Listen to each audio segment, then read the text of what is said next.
Hey guys, so today's lecture is going to be on managing ecosystems and populations. Originally in the syllabus, I had this as two separate lectures, but they overlap so much that I decided to just put them together, which also means that this week you're only going to have two lectures to watch. So we're going to start with what an ecosystem is. And an ecosystem is all of the organisms in a given area and how they interact with the physical environment. So this is all abiotic and biotic elements of an area. It includes the flow of energy, the trophic structure, the biotic diversity, and the material cycle. So it's really everything. And we talk about ecosystem management, and what we're talking about there is the practices that protect the entire ecosystem. So all of these things that I just said. And often when we want to conserve an ecosystem or manage it, what we'll do is we'll designate it as a protected area. And the IUCN came up with 7 categories of protected areas that they recognize. And what they define a protected area as is a clearly defined geographical space that is recognized, dedicated, and managed through legal or other effective means to achieve long-term conservation of nature. And it includes the associated ecosystem services, the cultural values, all of the species, everything. So when we decide what category a protected area is going to go into, it's all based around the primary management objective of that area. So the primary management objective should apply to at least 3/4 of the protected area. So they deemed that the 75% rule. And we're going to go through all of these areas in detail so you can understand what the differences are between them and what makes each of them their own separate category. So the first type of protected area is category 1A, a strict nature preserve. And this is the most heavily protected of all of them. So this allows for the least amount of human interaction. So the definition of a strict nature preserve is a protected area that is strictly set aside to protect the biodiversity and also possibly geological and geomorphical features. And here, human visitation, use, and impacts are strictly controlled and limited to ensure the protection of the conservation values. So these types of protected areas oftentimes will serve as indispensable reference areas for scientific research and monitoring. And every one of these types of protected areas have a primary objective. This is the main reason for these areas. And the main objective for a strict nature preserve is to conserve on all levels, regionally, nationally, or globally, outstanding ecosystems. And this is including the species and the geodiversity features within them.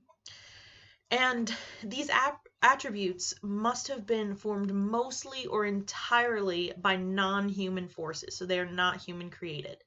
And another important factor is that if humans are to impact them even more than very lightly, they will be degraded or destroyed. So they're very sensitive to human impacts.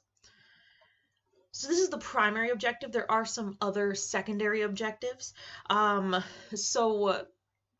of the secondary objectives is to preserve the ecosystem, species, and geodiversity features in a state that's undisturbed by recent human activity.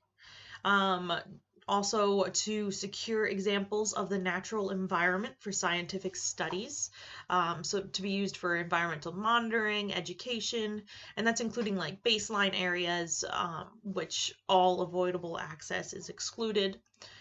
And then also to conserve cultural and spiritual values associated with nature. So these are other objectives that can go into it.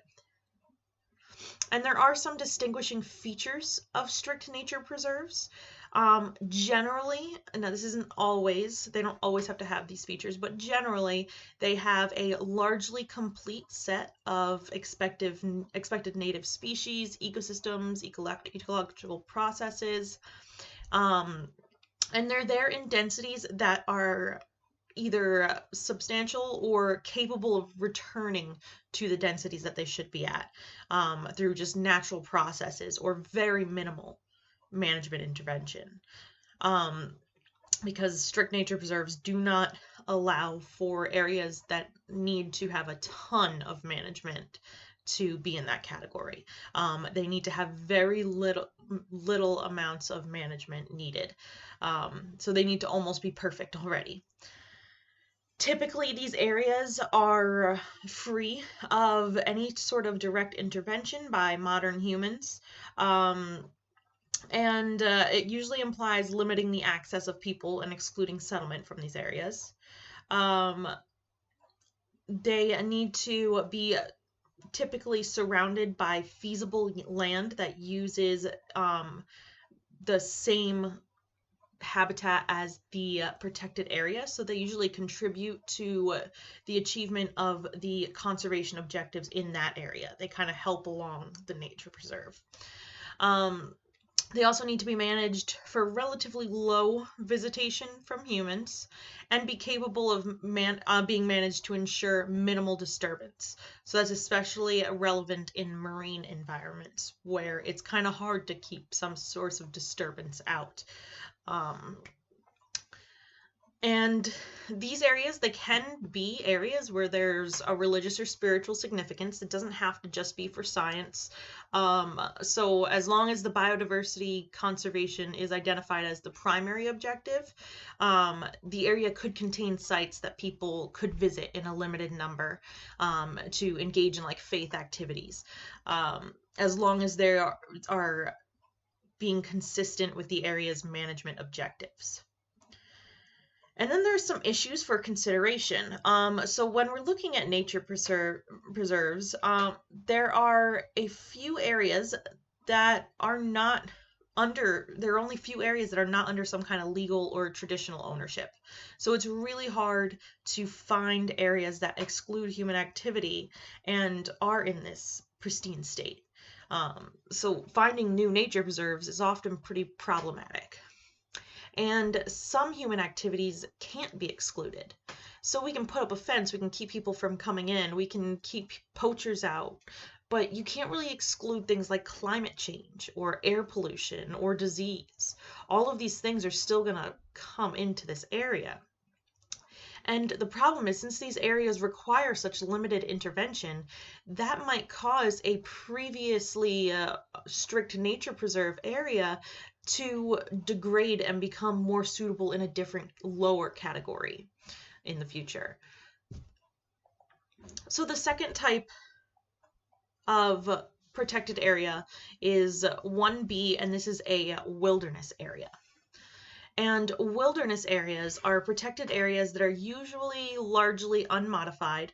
They can be slightly modified in some areas, so they don't need to be as pristine as a strict nature preserve. But they typically retain their natural character and influence without permanent or significant human habitation. And they're protected and managed so to preserve their natural condition. And the primary objective of a wilderness area is to protect the long-term ecological integrity of natural areas that are undisturbed by human activity. They're free of modern infrastructure and where natural forces and processes predominate. So there are also some secondary objectives. Other objectives that the wilderness areas can have, and they're sometimes used to provide for public access at levels and a type which will maintain the wilderness quality of the area and present them for future generations. They sometimes enable indigenous communities to maintain their traditional wilderness-based lifestyle and customs, as long as they are doing this at low densities and avoiding interrupting the ecosystem processes in the area. They also protect relevant cultural and spiritual value and non-material benefits for indigenous or non-indigenous populations. So things like solitude, respect for sacred sites, respect for ancestors, etc., a bunch of things. And then they also allow for low impact, minimally invasive educational and scientific research activities. Um, and this is only used though when these activities cannot be conducted outside of the wilderness area. So if they're specifically need to be conducted in that area, they are allowed to be used in there as well. Some distinguishing features of wilderness areas is that the area should generally be free of modern infrastructure. So, development, industrial activity, roads, pipelines, power lines, cell phone towers, oil and gas platforms, offshore natural gas terminals, any other permanent structures, even mining areas. So it list goes on and on and on and on. Literally anything that has to do with modern development. So these areas um, need to be free of all of that, and they typically don't even have any motorized access in a wilderness area.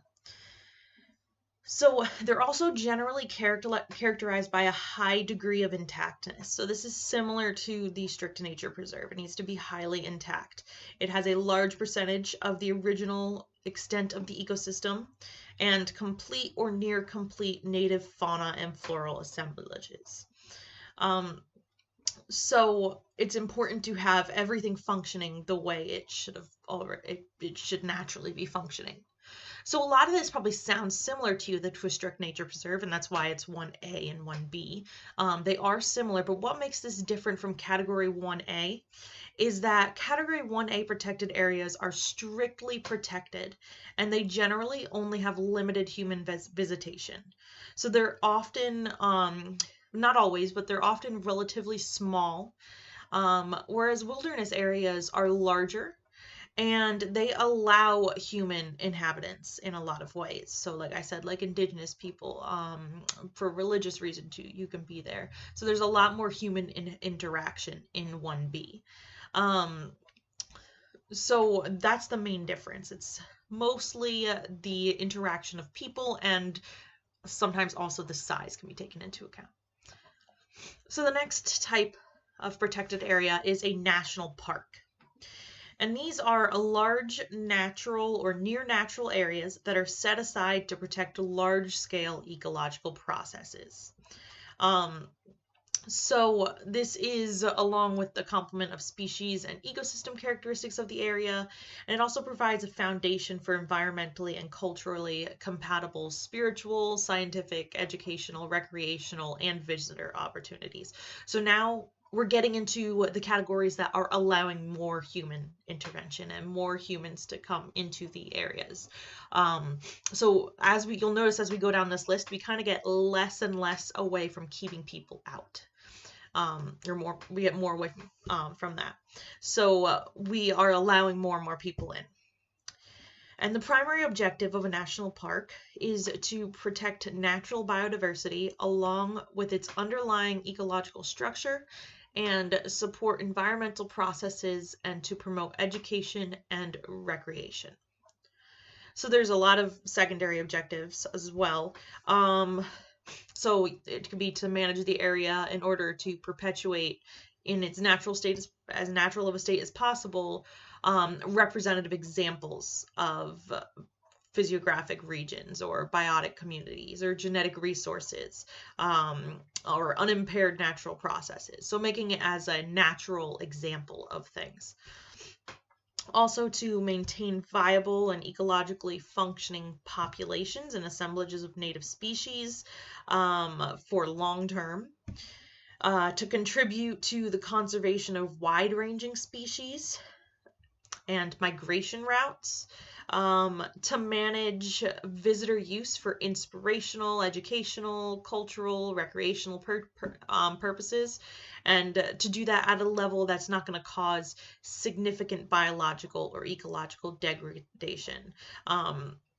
So what makes that different than just a normal outdoor recreational area is it's allowing for outdoor recreation in a way that is not impacting the environment in a irreversible way. And then it also could take into account the needs of indigenous people and local communities, including subsistence resource use, uh, as long as it doesn't adversely affect the primary management objective. And another thing that makes national parks different than what you've seen before is they allow local economics or local economies through tourism. So this is a place that is open to the public. You can come there. You can go to a national park. I'm sure a lot of you have been to national parks before. And they're, even though they limit where you can go in there, they allow people to come in and they allow people to visit. So there are some distinguishing features of national parks. These areas are typically large. They conserve a functioning full ecosystem. Although to be able to achieve this, they may need to be complemented by management in surrounding areas. So national parks should contain representative examples of major natural regions and biological and environmental features or scenery where native plants and animal species and habitats and geodiversity sites are of special spiritual or scientific concern. So the area must also be of a sufficient size and quality in order to maintain all of the functions and processes that will allow native species and communities to persist for a long term. And that has to be without extreme management. So again, minimal management intervention. The composition and structure and function of biodiversity in these areas should also be, to a great degree, natural. It should have the potential to be restored to a perfect state if it's not completely, and typically with a relatively low risk of invasions by non-native species. So they focus on that here as well. There are, again, some issues for consideration. So commercialization of land and water creates challenges in many parts of the world, and in part because of a political perception of resources being locked up in the national parks. So there's increasing pressure for greater recreational uses. And then issues of settled populations in proposed national parks, questions displacement and compensation, including fishing communities being displaced from marine and coastal protected areas.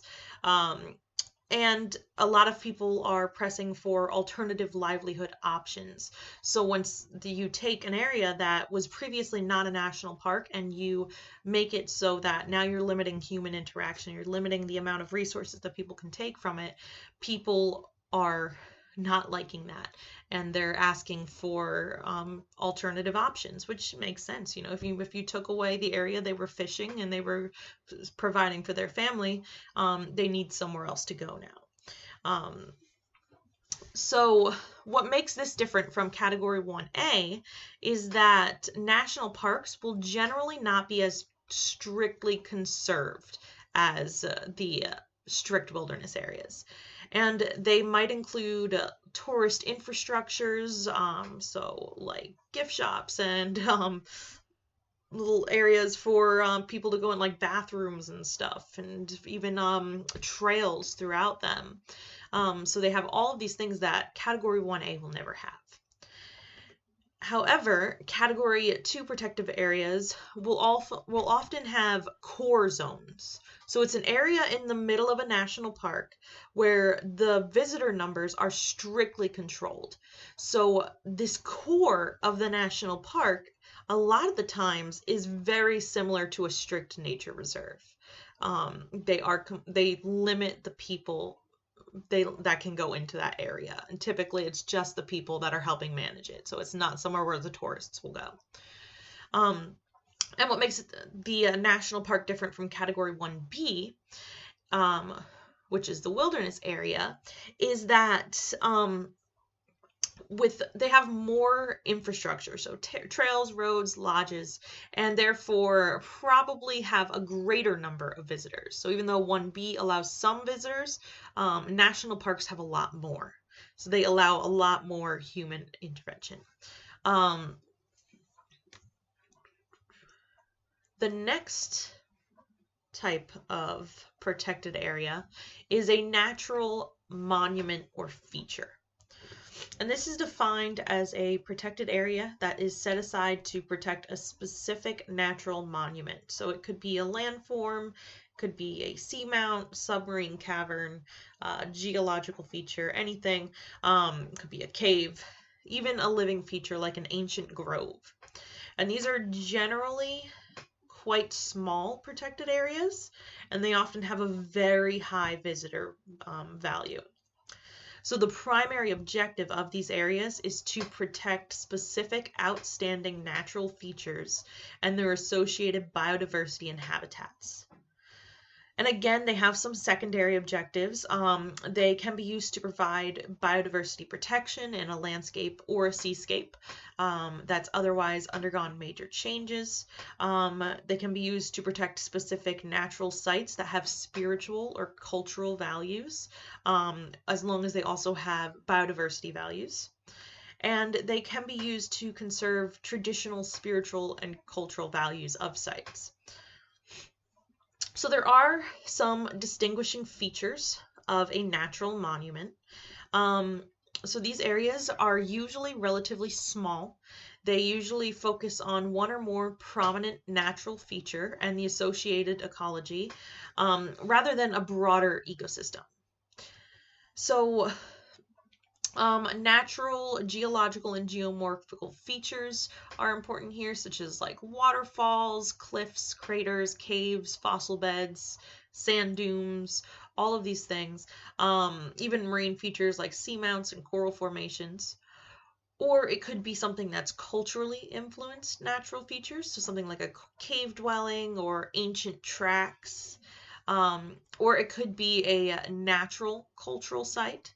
So, like the many forms of sacred natural sites, like sacred groves or springs or mountains or sea coves, as long as they're important to one or more faith groups. And then finally, it can also be a cultural site with associated ecology. So this is where protection of a cultural site also protects a significant and important feature of biodiversity. So this can be like an archaeological or historical site that's linked to a natural area. So there are, again, some issues for consideration. Not all natural monuments are permanent. And while some things like sacred trees have survived for thousands of years or more, they're eventually going to die. And many trees that have been considered to be sacred are sacred in part because they are already very old. So it's not clear what happens if one of these key natural monuments dies or degrades. Also, some apparent monuments might require protection of a larger ecosystem to survive. For example, if your monument is a waterfall, it might require protection of a whole watershed in order to maintain the waterfall and its flow. So what makes Category 3 different from Categories 1A and B is that it's not confined to natural and pristine landscapes, but it could be established in areas that are otherwise cultural or even fragmented landscapes. And then what also makes it different is visitation and recreation in a natural monument is actually encouraged. And research and monitoring is limited in these areas. And it's limited to the understanding and maintenance of a particular natural feature. So you're only really looking at this one feature, and you're allowing people to go there. You're encouraging people to go there. And what makes it different from Category 2, so the national parks, is that the emphasis is not on the protection of the whole ecosystem, but rather just this single or couple of features. Otherwise, it's actually really similar to a national park. It's managed in a lot of the same ways, it's just on a much smaller scale. So the next type of protected area is a habitat species management area.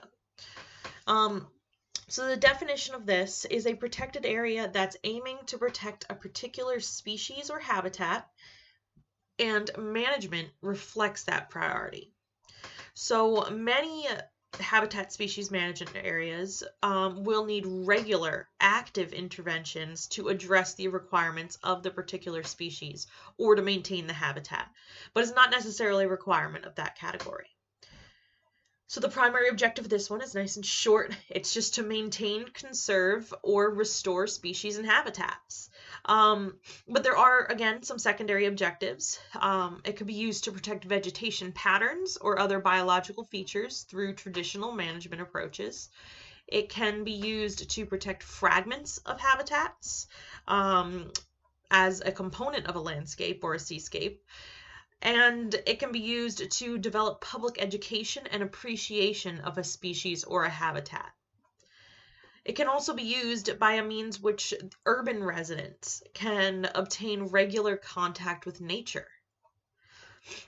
So some distinguishing features of a habitat or species management area is that they usually help to protect or restore one of three things.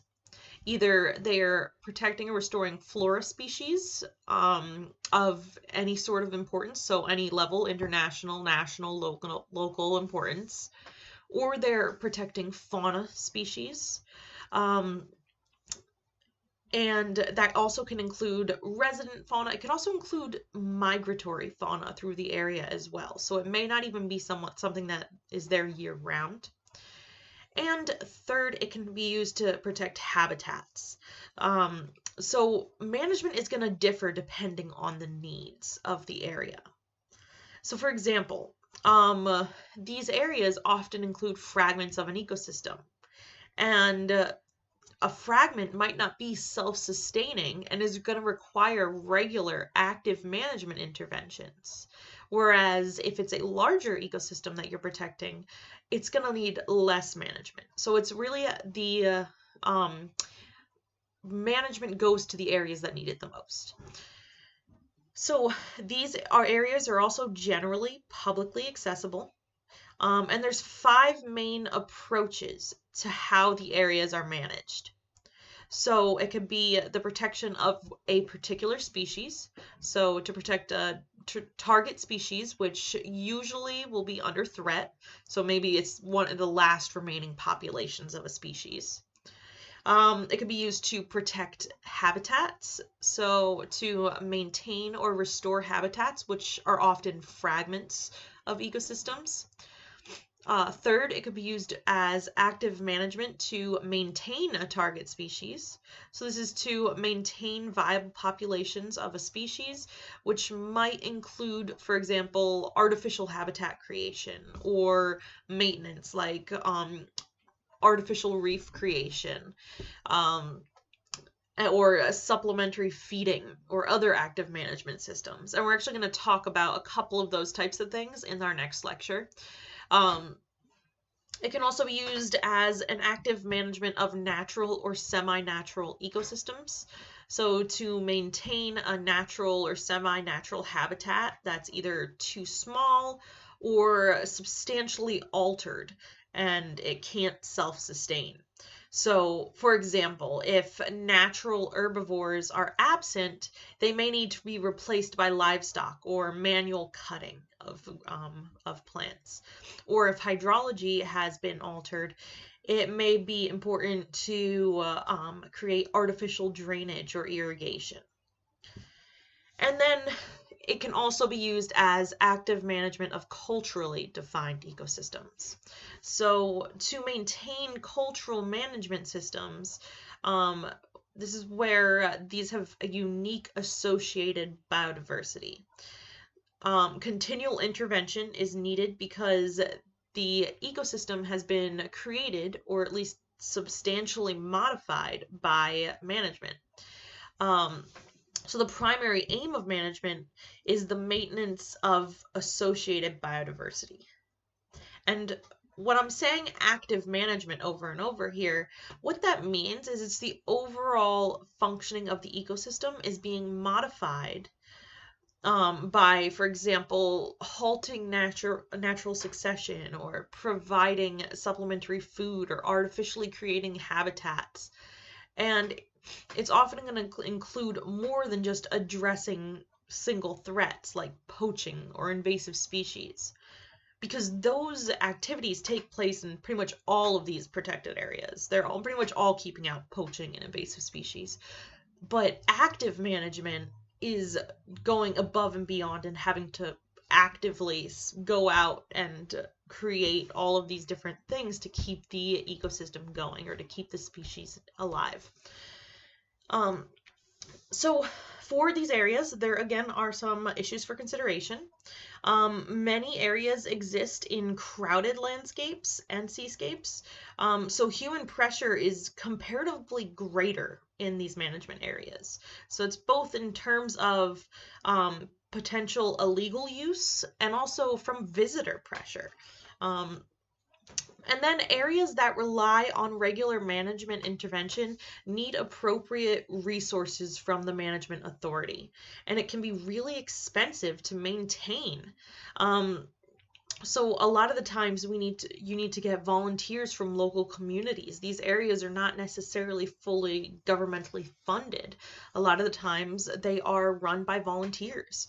And a lot of the times they even have volunteers come in to help with these management practices like building nest boxes or bat houses and stuff like that. It's all done as on a volunteer basis. So it differs from the other categories that we've talked about, and I'll try to go through this with each of them so that way you have an idea of how each one is different. When you compare it to Category 1A, these areas, the habitat species management areas, are not prohibited from human use. Scientific research can take place, but it's generally a secondary objective for scientific research. And it differs from 1B because these areas cannot really be described as wilderness. Many of them are subject to management intervention that's contrary to the concepts of wilderness. So those that remain unmanaged are likely to be too small to fulfill the aims of Category 1B. And then it's different from Category 2 because these areas aim their conservation at particular species and habitats, whereas Category 2 is looking more at entire ecosystems.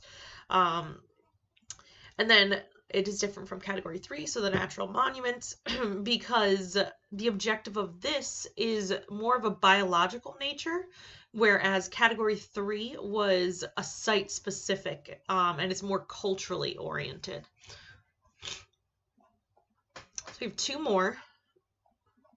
Category 5 is a protected landscape or seascape. And this one is a protected area where the interaction of people and nature over time has produced an area of distinct character. So it has significant ecological, biological, cultural, and scenic value. And safeguarding the integrity of this interaction is vital to protecting or sustaining the area and its associated nature, conservation, and other values. So the primary objective of a protected landscape or seascape is to protect and sustain important landscapes or seascapes and the associated nature conservation and other values created by interactions with humans through traditional management practices. There are, again, some other objectives that can come into play here. It can be used to maintain a balanced interaction of nature and culture. It can be used for spiritual values, to contribute to a broad scale conservation by maintaining species associated with cultural landscapes. to provide opportunities for enjoyment even, um, and for well-being and socioeconomic activity through recreation and tourism. It could be used to provide natural products and environmental services. Um, it can also be used to encourage the conservation of agrobiodiversity and aquatic biodiversity, and to act as a model of sustainability so that lessons can be learned for wider applications. And it has some distinguishing features again. These areas result from biotic, abiotic, and human interaction. So they should have a landscape or coastal and island seascape of high or distinct scenic quality, and with significant associated habitats, flora, fauna associated cultural features. So again, this one is it really emphasizes the scenic abilities of an area. So again, it's kind of about what it's giving us and less about that intrinsic value. Whereas when you're looking at category 1A and 1B, it's more about that intrinsic value of nature. And as we go on, it's more and more about the instrumental value. So it can also, it should also be unique or traditional in its land use patterns. So it can be evidenced by sustainable agriculture and forestry systems, human settlements that have evolved in balance with the landscape. So it still does have the landscape in mind. And there are some issues for consideration. The emphasis on interactions of people and nature over time raises the question of where should the management really focus? Is it about what the people are getting, or is it about nature?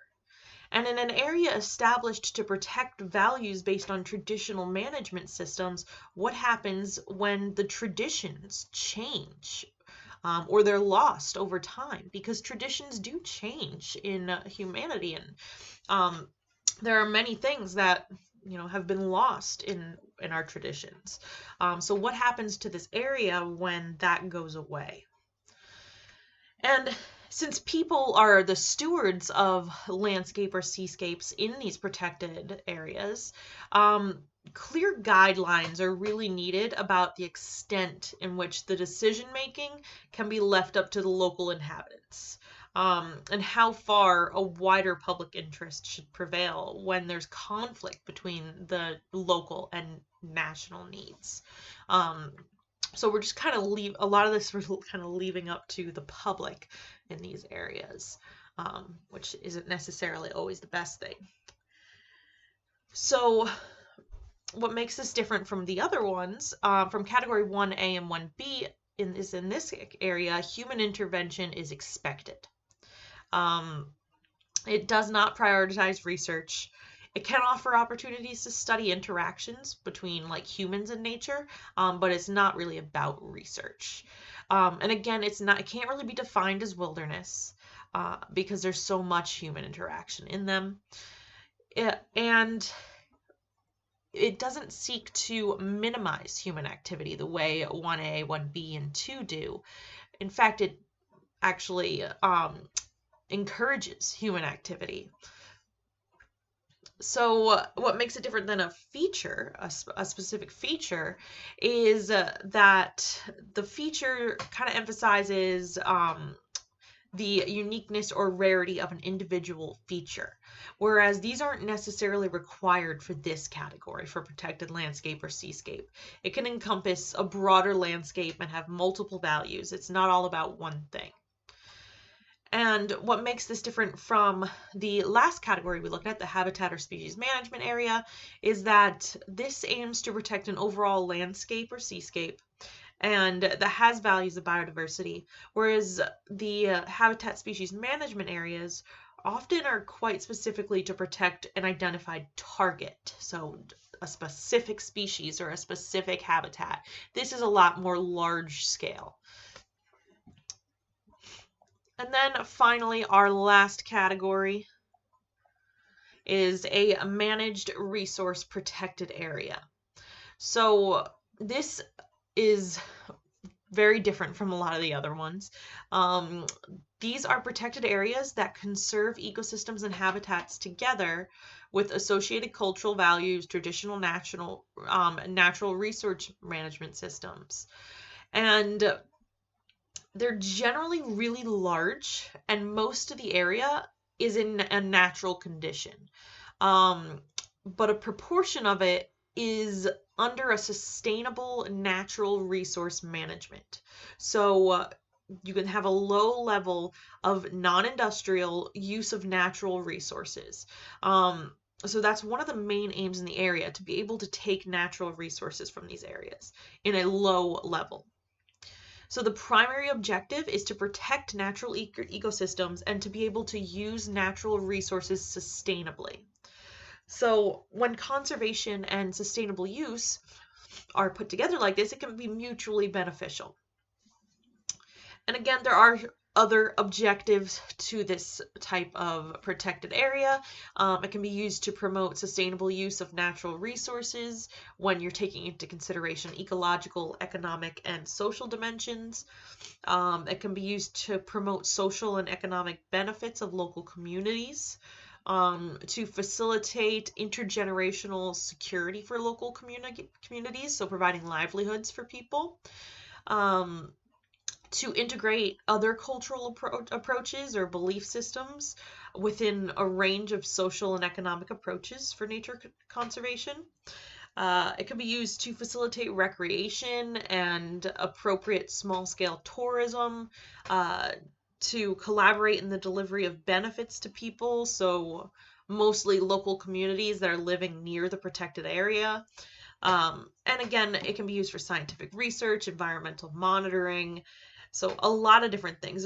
There's very few limits on the types of things you can use these areas for, as long as they are not degrading the ecosystem as a whole and they are at a smaller scale.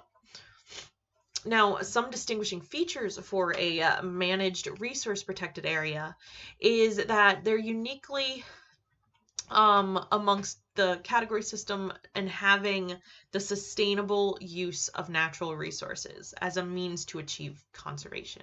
So they allow this use of resources, and in turn, part of these areas are kept untouched. So this category of protected areas tends to be relatively large, and it's not designed to accommodate large-scale harvests. This is only small scale. It recommends that a proportion of the area is retained in its natural condition. So these are defined as like a no-take management zone. And some countries have even set that size of an area as like 2/3. But they leave that up to the national level. So that's something that we can decide as a nation, what that level of untouched land needs to be. And the issues for consideration for a managed resource protected area are that new skills and tools really need to be developed by management authorities in order to address the new challenges that are emerging from planning and monitoring and managing these areas. And there also is a need for the development of appropriate forms of governance, to look over these areas and to ensure that everything is being done in the proper manner. So this differs, you can probably already tell how this differs from everywhere else. It's not an area that is put aside for scientific research. It's not an area that's put aside for us to use for recreation.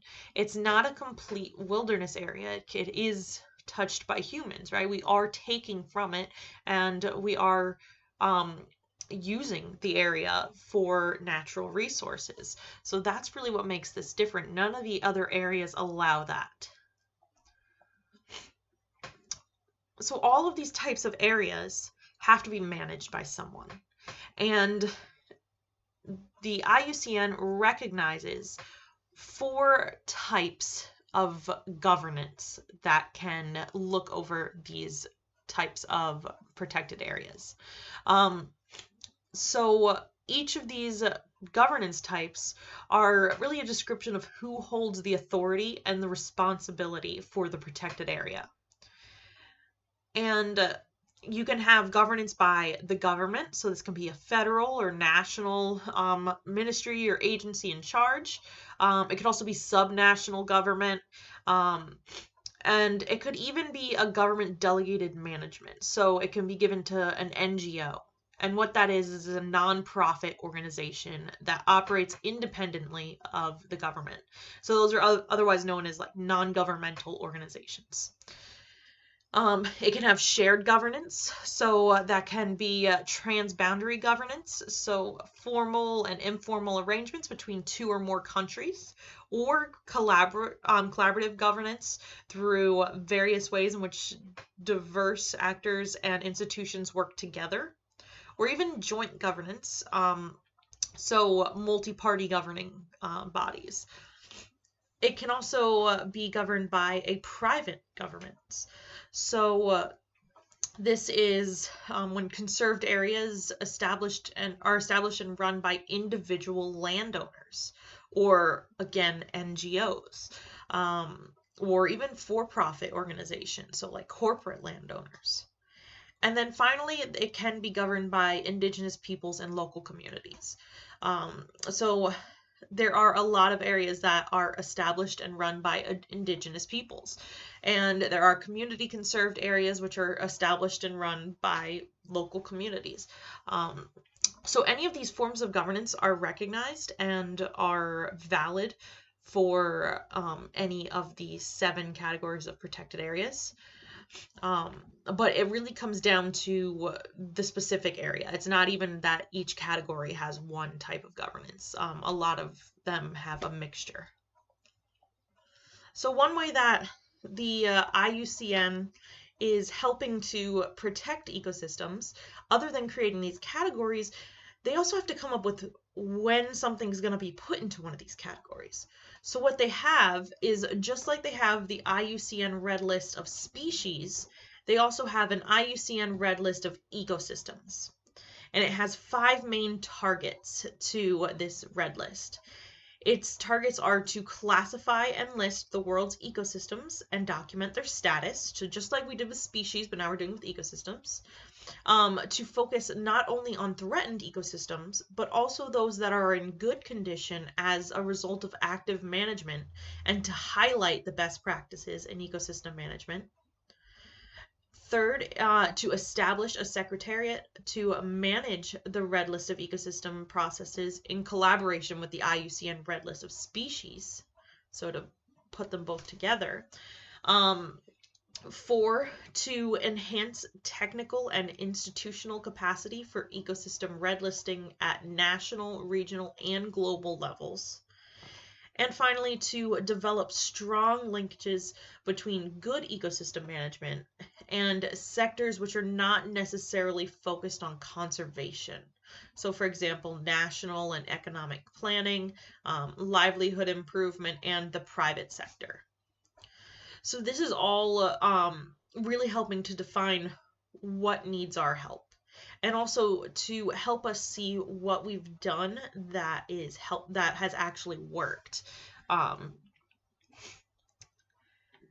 So conservation biologists are investigating the best way to design these networks of protected areas. And in some cases, investigations are based on the assumption that these areas kind of have an island-like characteristic in them. So it's like an island in a sea of human-dominated landscape that's uninhabitable. And the insight provided by these investigations can be combined with like just common sense and natural history data, socioeconomic considerations, and it can be used to develop a useful approach to conservation. So to maintain biodiversity is also important.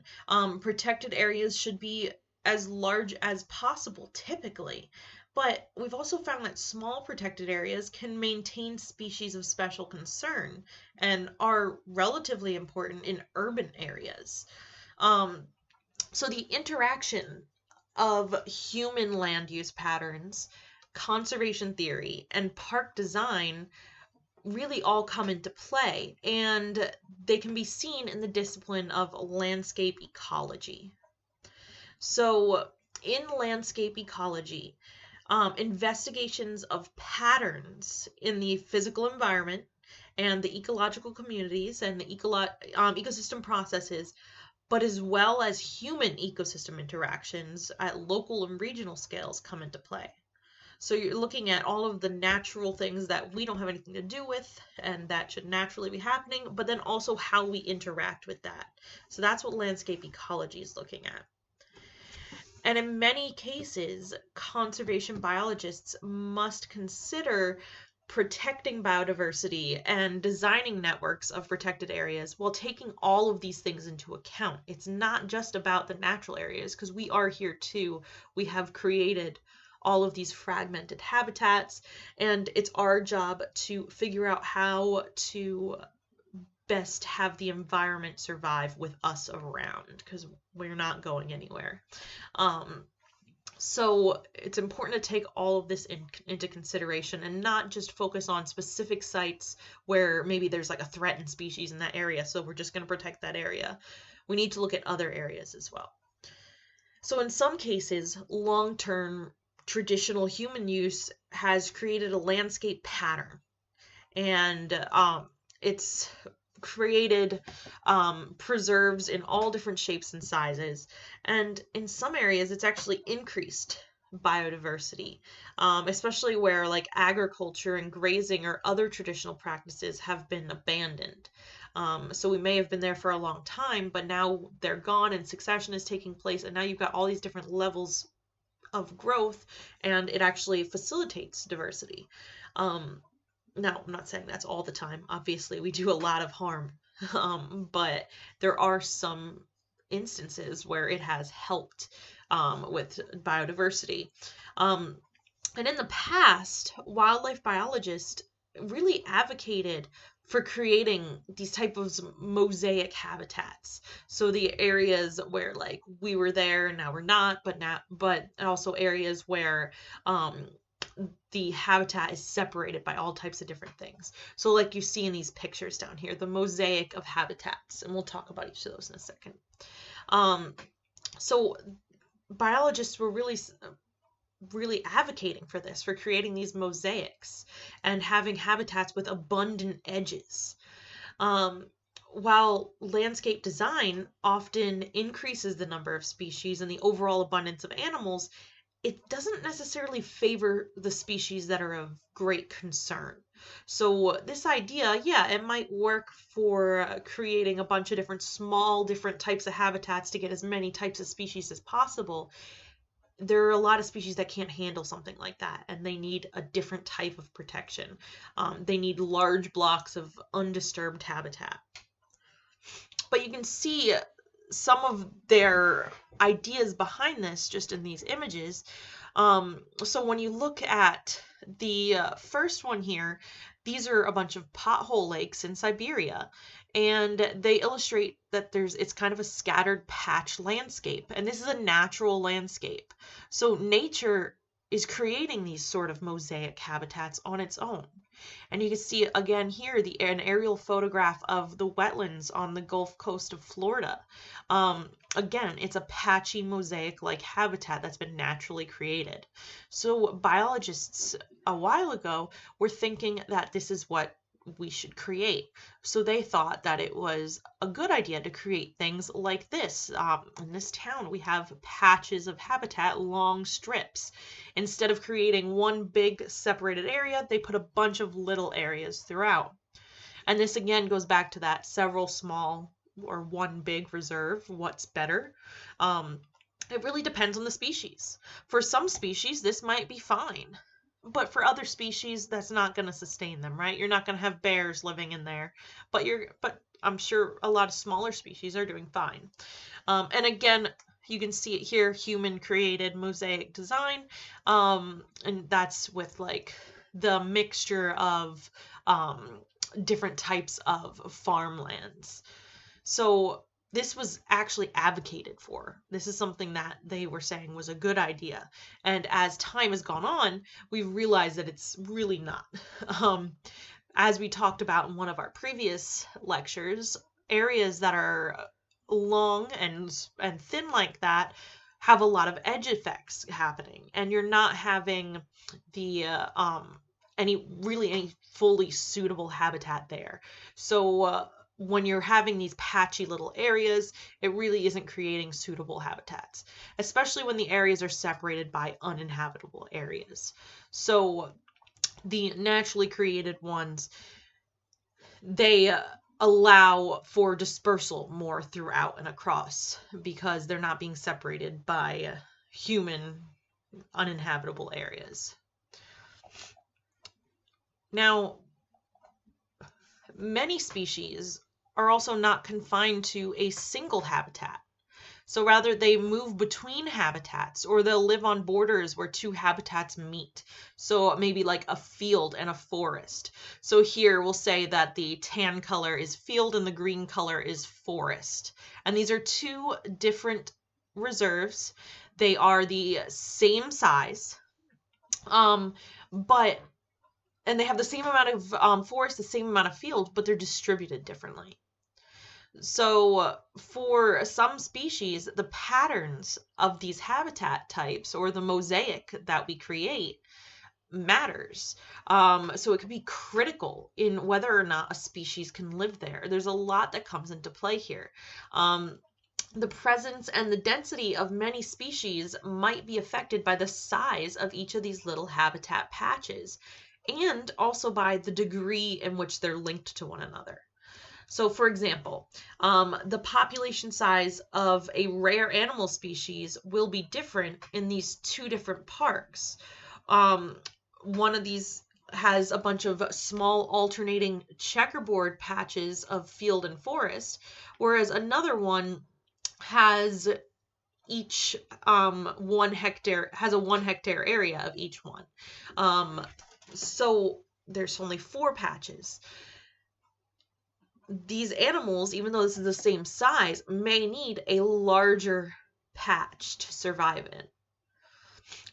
Or they may be more suited to be able to quickly move from one patch to another and live in one with a bunch of small patches. So this isn't necessarily good versus bad in either way.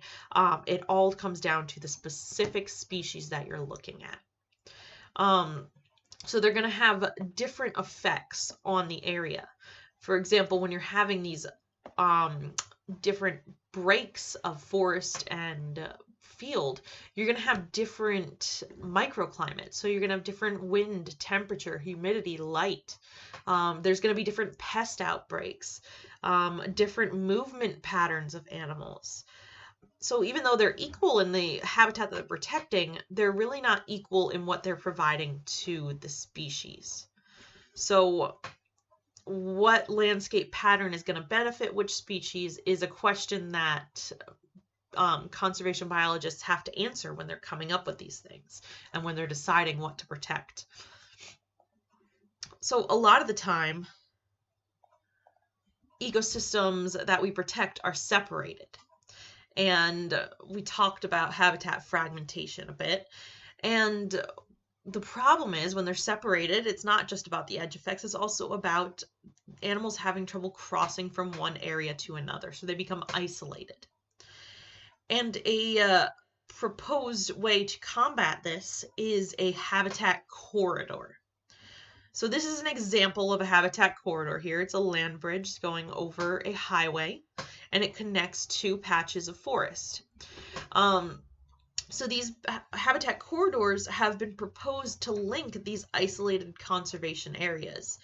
And these corridors allow for the movement of animals between the areas, which facilitates gene flow and dispersal and colonization of new sites. So these are most effective when they protect existing routes of migratory animals. So it's best to put them somewhere we know the animals are moving through. So you don't want to just place them randomly along a highway. You want to protect an area where you know the species are more likely to migrate. The problem is they need to be planned to account for climate change, because climate change is changing where species are migrating, and how they're migrating. It's changing all of their behaviors. So, in coming decades, these corridors that we have may no longer be viable for everything, because it might change the behavior of the species that we're using it. So we need to shift our conservation efforts to reflect that.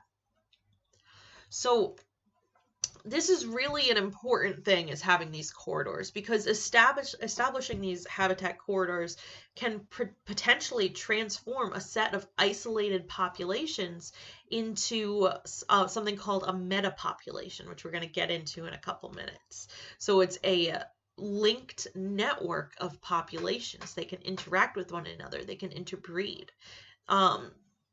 So you can see here, before this highway was built, these separate habitats all allowed for species to migrate from one to the other. It all allowed for them to move between them freely without any sort of intervention in between.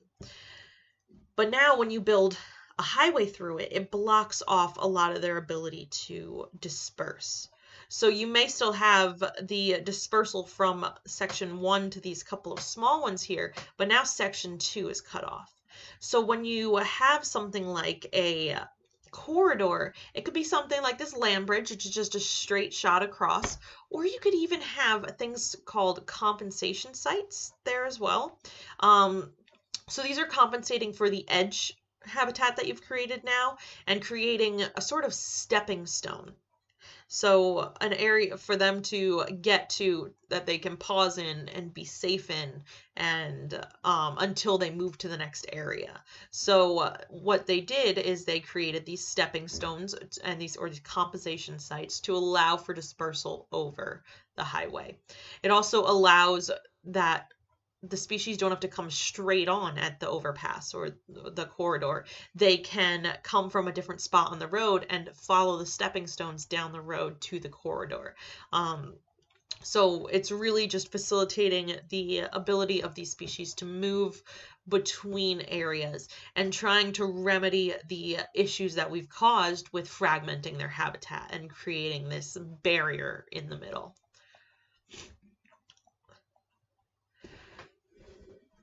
So while corridors help quite a bit, it's not necessarily enough to protect some animals. So we have created a ton of small reserves, and there may be corridors within the reserves, and a lot of times to keep species from being able to travel through the whole reserve. But the thing is, a lot of species need more space than that. Large animals migrate large distances a lot of the time, and they need more land. And it's not always feasible to create reserves that are large enough to cover the entire range of a species. So large animals like bears or mountain lions generally are best managed on a regional landscape level. So this is in which the sizes of the landscape units are more closely correlated with the natural population size and migration patterns of the species. So it's not enough to just protect small sections, because, for example, grizzly bear populations could not survive in just these small sections if they could not move between. So what they do is you create an ecoregion. And this is an alternative to creating a full protected landscape. So what they do here is that it's a link for all of the parks in an area, in a region. It could involve corridors. It could also involve limited development in some areas, so that there are larger habitat units that can be created. And so these large species could use these intergrade zones between the reserves, and they can make it from one place to another rather than being completely separated. So this example in this map here is the Yellowstone to Yukon. So Y2Y they call it. And it's an ecoregion plan to link all of the national parks and other government lands along the Rocky Mountains. And this is through the United States and Canada. So it's managing the populations at a regional scale, and it might be the best way to maintain populations of large animals like grizzly bears and wolves. So now we're going to get into more of the population side rather than the ecosystem side. So we have to talk a little bit about population structures and what populations are. So a population is simply a group of organisms of the same species that are in the same area at the same time. We often think of species like they occur in a single population. When we talk about species, we talk about them like they're in one population. But really, they're not usually. A single population would be one randomly mating population with regular gene flow.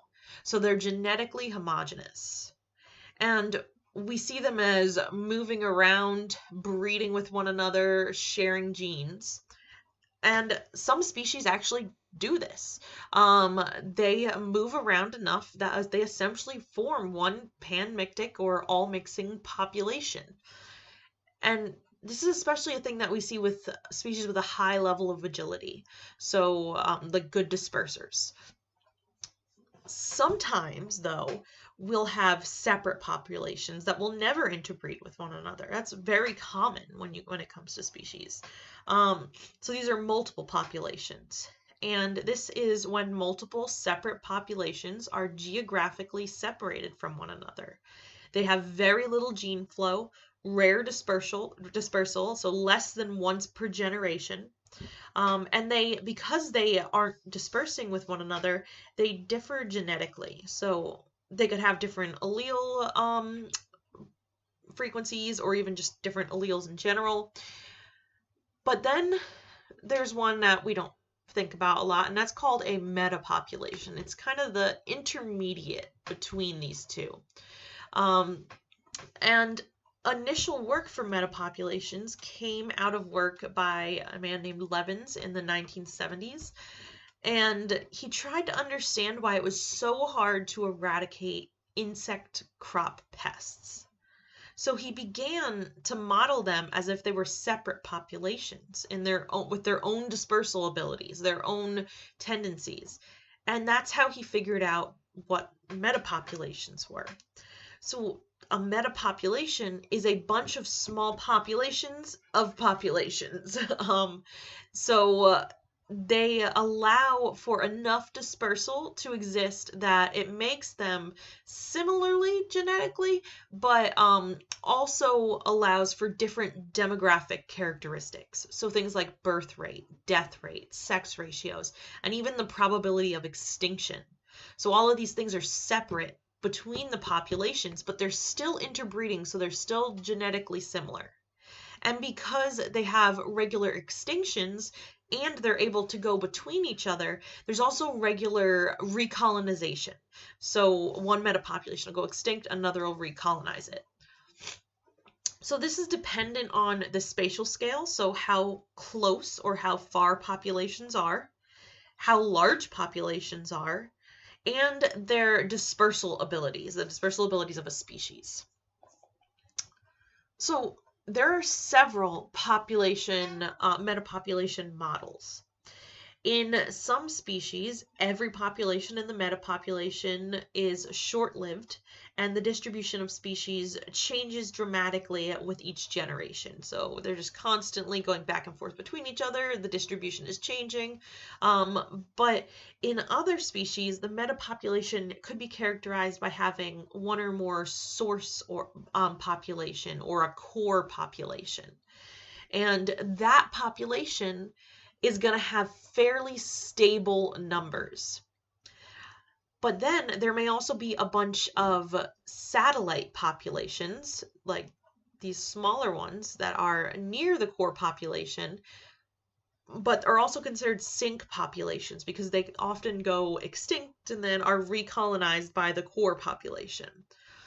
Um, so they might be going extinct, and then ones from the core will go to it and recolonize it. But again, it has to do with the distance. So you can see populations that are further away have less migration than the ones that are closer.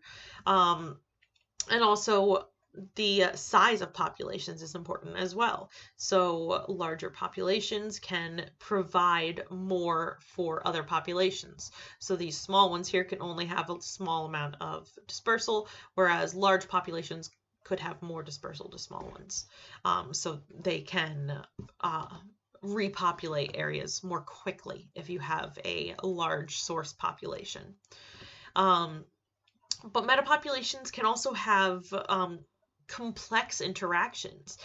They can have complex migrations and maybe separate summer breeding grounds and winter breeding grounds, or overwintering areas.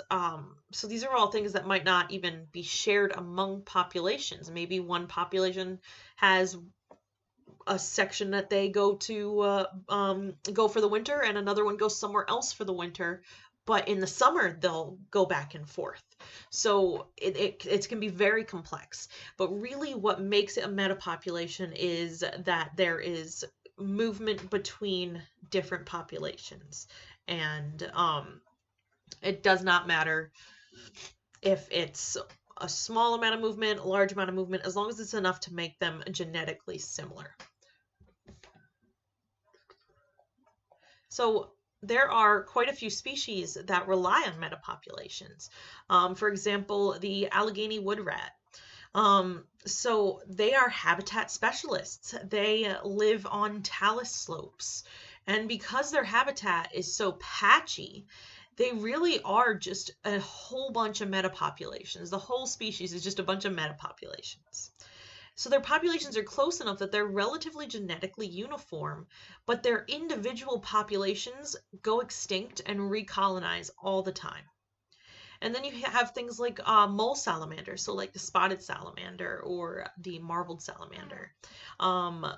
They have a high degree of phylopatry, which means they're coming back to the same area year after year after year, so coming back to the same pools. But occasionally they'll disperse and go to a new pool, and that's how recolonization of those pools occurs if that population got wiped out. So you can think of it kind of like lights going on and off in an area. So these are your populations going extinct, being recolonized, they're coming back and going away over and over again over time. So it's not all necessarily the same areas are always active. You might have metapopulations that will come back later on. Now, if we want to monitor these populations, there's three main ways that we do this. And for managing populations, it's important to monitor them. We want to know if populations are persisting, if they're declining, if they're healthy. We need to know all of these things. So we need to monitor them. And it requires specialized techniques that are suited to each species. So you can't just monitor species all in the same way. So the three most common types of monitoring for populations are a census, a survey, and a demographic study. So a census is a count of the number of individuals present in a population. It's comparatively inexpensive, and it's a straightforward method, especially for organisms that are easy to detect or that aren't that mobile. You just repeat a census over time intervals, and you can determine whether a population is stable, whether it's increasing, whether it's decreasing, and you can just track their numbers that way. So censuses of biological communities can be conducted to determine what species are currently present in a locality. They can be conducted over a wide area and can help determine the range of a species and its local abundance.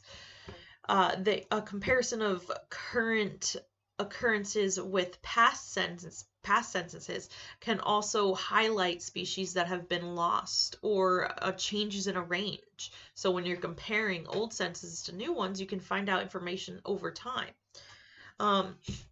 So censusing the seal populations on a place called Green Island and Tern Island actually revealed that the species was in danger of extinction. So population counts were being plotted from a single count, the mean of several counts, or the maximum of several counts.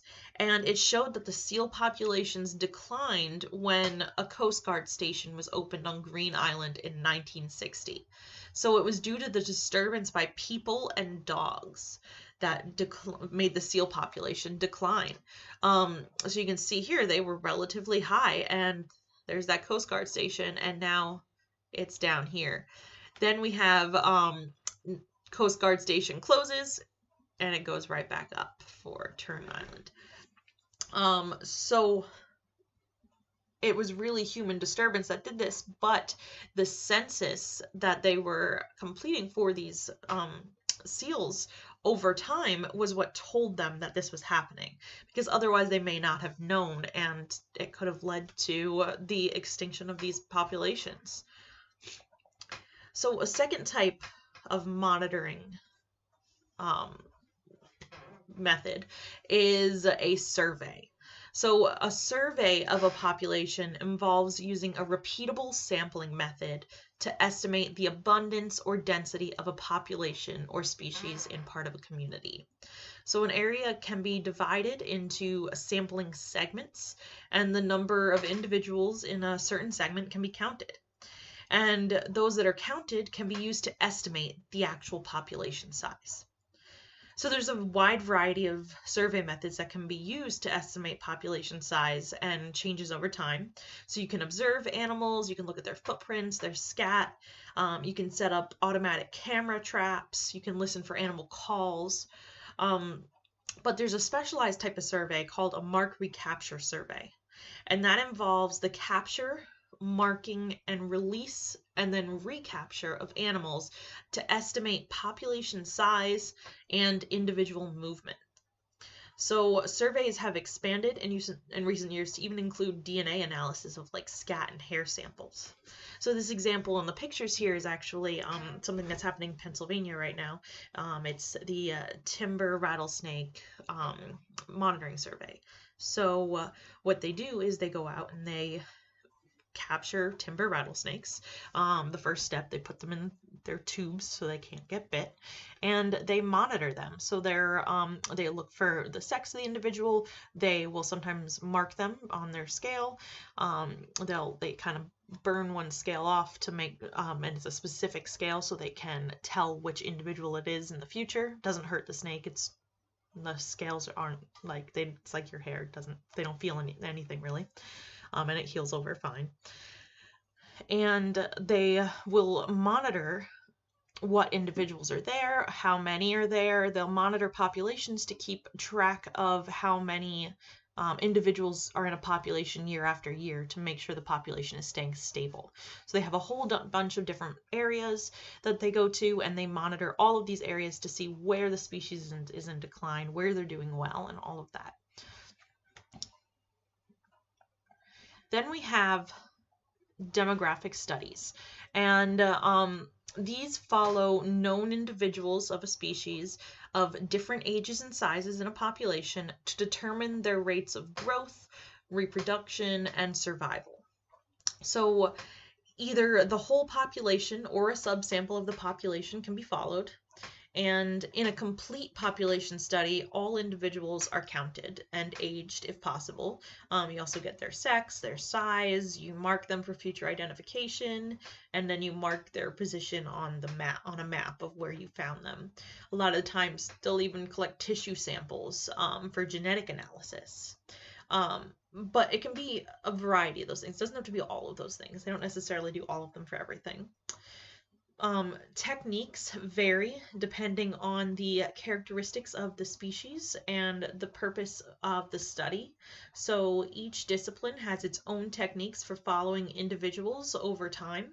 So ornithologists will band birds' legs, and mammalogists often attach tags to animals' ears. Botanists will nail aluminum tags to trees. So all of these things can be used to track these characteristics over time in these populations and track where specific individuals are going. They can also provide information on the age structure of a population. So you know from a lot of your labs that the age structure is important. So you're always filling it. A lot of times you're filling out that age and stage structure graph on your in your labs. And it's important to see how the structure of a population is broken down. So a stable population typically has an age distribution with a characteristic ratio of juveniles, young adults, and older adults. So the absence or a low representation of any age class, particularly in juveniles, could indicate that the population is declining. But also a large population of juveniles and young adults might indicate that the population is expanding. So in these pictures, you can see these are different types of demographic studies. So in the rainforest, individual trees are tagged, mapped, measured with their girth in 5-year intervals. Ornithologists will capture birds using mist nets. They record the weight, sex, size, breeding condition, and then they'll attach a metal band, or sometimes they also have plastic ones, to the leg of the animal. It doesn't hurt them or interfere with them. They don't even notice it's there. And then plant ecologists sometimes will monitor changes in plant communities by doing quadrat samplings. So they will sample everything in a quadrat at fixed points in like a grassland, for example, and record all the species present, their abundance, their heights, and then do that over time to see if the community is changing. So also environmental DNA or eDNA has been kind of popular in science lately. So it can be isolated from samples of lakes or ponds or streams, and the water can actually indicate the presence or absence of a species. So this is especially important when you're looking for endangered species or the presence of an invasive species that might live there. So this relies on the animals continually releasing small amounts of DNA into the water. So by like losing skin cells or releasing bodily waste. And the eDNA mixes widely in the water where the animals live. And when scientists sample the water, they can actually amplify little teeny concentrations of the DNA and use it to detect the existence of a species. So researchers recently began testing just how useful eDNA might be for finding rare animals in things like ponds and streams, and they found that the DNA of fish and shrimp and dragonflies and amphibians was in nearly all the ponds where they knew the species occurred. And then they checked ponds where they knew it wasn't found and it wasn't there. So it's showing you kind of where they are. So they also found evidence of species in ponds where they occurred in the past, but where people have been unable to find them currently. So it's likely that they're still there, even though we haven't found them, but they're just there in smaller numbers. And field observations and experiments also found that the eDNA concentrations kind of correspond with the population sizes. So they can figure out how well the population's doing, how many of them are there. So you can see the sizes, and it can be in levels just like 1 to 2 weeks off, hinting that you can like actually monitor the abundance of rare aquatic species in kind of real time. Although it was pretty successful at detecting rare fish and shrimp and dragonflies and amphibians in ponds, it wasn't really that successful in streams. And the reason for that is because the water is moving so much, so it's diluting and removing the evidence of this DNA. Um, so it was also poorly suited for detecting things like otters, presumably because they live in large areas and at very low densities. So they spend only part of their time in the water. So they're really not, a lot of their DNA isn't there. And a lot of times they're not using the water to go to the bathroom either. They're going to the bathroom on land. So another thing that's important to understand with all of this is to understand the reasons behind population changes. So it's important to look at the long-term ecological effects. It's not all about what's happening right now, right? We might not know why a population is changing. It might not be something that happened this week. So there's something called the Long-Term Ecological Research Program. And this combines with the monitoring parameters that were used in all of the other surveys and census. It combines all of that, but it looks at physical events and biological phenomena, and as far back as a century. So it's really in this scale here from century to month, where they look at all of the things that have happened in the past and figure out how that could lead to any issues in the future. So it's looking at the long-term ecosystem processes. So changes in temperature, rainfall, humidity, soil acidity, water quality, all of these things. And it's also looking at community characteristics over time. So the species present, a percentage of vegetation cover, amount of biomass at each trophic level. All of these things are important to look at over time. So it allows scientists to determine the health of an ecosystem and the status of a species as time goes on. It helps us to determine if a species is declining or if they're increasing in populations. It helps us to determine what might be causing these. So you might be seeing a decline, but you might not know why. And if you look at previous, let's say, CO2 concentrations, maybe it has to do with that, and you can see a trend there. So they're looking at all of these different things, putting it together, and turning it into one big repository, really, for all of these different events that have been happening. And this is super important in conservation because, again, because it doesn't all happen right now, right? This all has to do with the past as well. So it's really important to understand how things change through time. Okay, so that is it for this PowerPoint today. I will have the next one up by the morning, and yeah, and enjoy your week.